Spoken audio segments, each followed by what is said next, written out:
বৃহস্পতিবার রাত 12টার পর রসুলের শিখানো একটি বাক্য দিয়ে দোয়া করুন, আপনার দোয়া 7 আসমান ভেদ করে আরশে আজিমে গিয়ে নক করবে।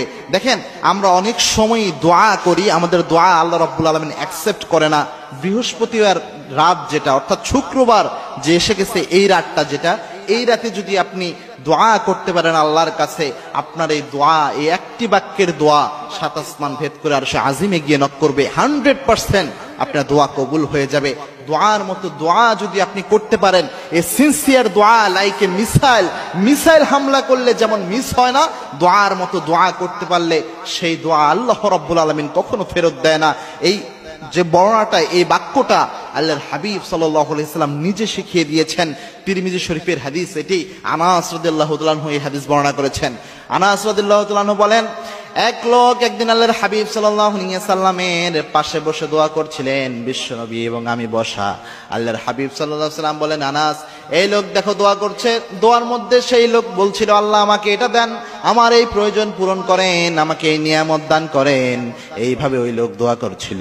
আল্লাহর হাবিব সাল্লাল্লাহু আলাইহি সাল্লাম বলেন, আনাস, এই লোক যে দোয়া করছে, আল্লাহ রাব্বুল আলামিন এই দোয়া কখনো খালি হাতে ফেরত দেবে না, কারণ এই ব্যক্তি দোয়া করার সময় এই একটি বাক্যের দোয়া এই ব্যক্তি করেছে। 3টি শব্দ দিয়ে একটি বাক্যের দোয়া করেছে। সে শব্দটা হচ্ছে ইয়া হাইয়ুন ইয়া কাইয়ুম ইয়া জাল জালালি ওয়াল ইকরাম। এই একটি বাক্য পরে সেই ব্যক্তি দোয়া করেছিল, যার কারণে আল্লাহ রাব্বুল আলামিন তার দোয়া কবুল করে নিয়েছে। দেখেন, সপ্তাহের যে দিনগুলো রয়েছে, এই দিনগুলোর মধ্যে অন্যতম প্রেস্টিজিয়াস একটা দিন হচ্ছে জুমার দিন। এবং কি আল্লাহ রাব্বুল আলামিন এই দিনে যত মানুষকে ক্ষমা করেন, যত মানুষের দোয়া কবুল করেন, অন্য কোন দিনে এত বেশি আল্লাহ দোয়া কবুল করে না। এই বৃহস্পতিবার রাত যেটা, অর্থাৎ বৃহস্পতিবার দিন চলে যাওয়ার পর আমরা যেটাকে বৃহস্পতিবার রাত বলি, অথচ অ্যারাবিক অনুযায়ী যদি আপনি যান, আরবি মাস গণনার হিসাবে যখনই বৃহস্পতিবার সন্ধ্যা হয়ে গেল, তখন থেকে শুক্রবারের রাত শুরু হয়ে যায়। অর্থাৎ জুমার দিনের ওই রাতটা, পরের দিন জুমা, তার আগের রাতটা, এটা খুবই গুরুত্বপূর্ণ। এবং জুমার দিন আল্লাহ রাব্বুল আলামিন দোয়া কবুল করেন। এবং কি আল্লাহর হাবিব সাল্লাল্লাহু আলাইহি ওয়াসাল্লাম জানিয়েছেন, জুমার দিনে এমন সময় রয়েছে যে সময় আল্লাহ রাব্বুল আলামিন বান্দার দোয়া কখনো খালি হাতে ফেরত দেয় না।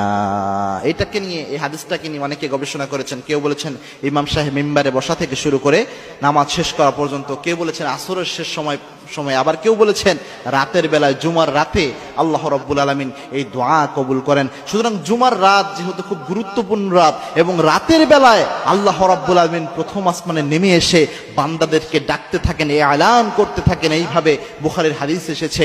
আল্লাহর হাবিব সাল্লাল্লাহু আলাইহি সাল্লাম জানিয়েছেন, রাতের বেলায় আল্লাহ রাব্বুল আলামিন প্রথম আসমানে নেমে এসে ডাকতে শুরু করেন, হাল মিন মুস্তাগফিরিন ফাগফিরাল্লাহ, কে আছো গুনাহ করে ফেলেছো, আমি আল্লাহর কাছে মাপ চাও, সব গুনাহ আমি আল্লাহ মাফ করে দেব। কার কি প্রয়োজন আমি আল্লাহর কাছে চাও, সবকিছু আমি আল্লাহ দান করে দেব। সুতরাং এই রাতে এই বাক্যটি দিয়ে যদি ইয়া হাইয়ুন ইয়া কাইয়ুম ইয়া জাল জালালি ওয়াল ইকরাম, এটা দিয়ে যদি আপনি দোয়া করতে পারেন, 100% আপনার দোয়া আল্লাহ রাব্বুল আলামিন অ্যাকসেপ্ট করে নেবেন। এবং কি আপনার দোয়া 7 আসমান ভেদ করে আরশে আজিমে গিয়ে নক করবে।